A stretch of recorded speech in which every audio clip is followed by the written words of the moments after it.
ঈদ শেষ হয়ে আজ পঞ্চম দিন। আজও প্রত্যেকটি প্রেক্ষাগৃহে মুভিপ্রেমী যারা আছেন তাদের উপচে পড়া ভিড় লক্ষ্য করা যাচ্ছে।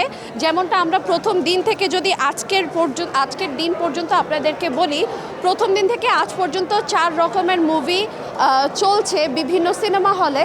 মোট 5টি মুভি রিলিজ পেয়েছে যা দর্শকরা আসলে পছন্দ করছেন।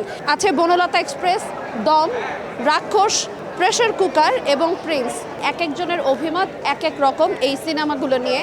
দর্শক যতই দিন যাচ্ছে তারা সিনেমাগুলো পছন্দ করছে। প্রত্যেক দিন এক এক রকম সিনেমা তারা দেখতে আসেন। আজ যদি কেউ দম দেখছেন, আগামীকাল তারা রাক্ষস দেখবেন, কিংবা গতকাল তারা বনলতা এক্সপ্রেস দেখেছেন। আপনারা দেখতেই পাচ্ছেন এখানে লোক সমাগম আছে, অনেকটাই লক্ষ্য করা যাচ্ছে। কিছুক্ষণ আগেই আমরা রাক্ষস মুভি দেখে বের হওয়া দর্শকদের সঙ্গে কথা বললাম। এক একজন এক এক রকমের তাদের অভিমত জানিয়েছেন। গল্পের প্রশংসা করছেন, কেউ অভিনয়ের প্রশংসা করছেন, কেউ অভিনেতার প্রশংসা করছেন। 4টির মধ্যে কোনটি তারা দেখতে এসেছেন আমরা একটু জানার চেষ্টা করব। নিশু যে প্রত্যেকবার যেরকম হিট মুভি দিতেছে, নিশুর জন্য আলাদা একটা 21শে অ্যাওয়ার্ড রাখা দরকার, আর বাকি অল মুভির জন্য আলাদা রাখা দরকার। জি, আর বাকিগুলোর মধ্যে রাক্ষস দেখেছি আর বনলতা এক্সপ্রেস দেখার ইচ্ছা আছে। আমার মোস্টলি অন্যান্য বাংলা ফিল্মসগুলো দেখা হয়েছিল, যেরকম বনলতা এক্সপ্রেস ওটা দেখা হয়েছিল।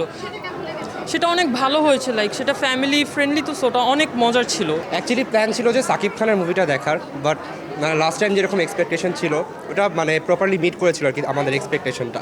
বাট এইবার অ্যাকচুয়ালি ওদের ট্রেলারটা দেখে মনে হচ্ছে যে অনেক পুর ভিএফএক্সের কাজ করা, যার জন্য আর কি ওই মুভিটা দেখতে যাচ্ছি না। কারেন্টলি এখন দমটা আর কি দেখার প্ল্যান।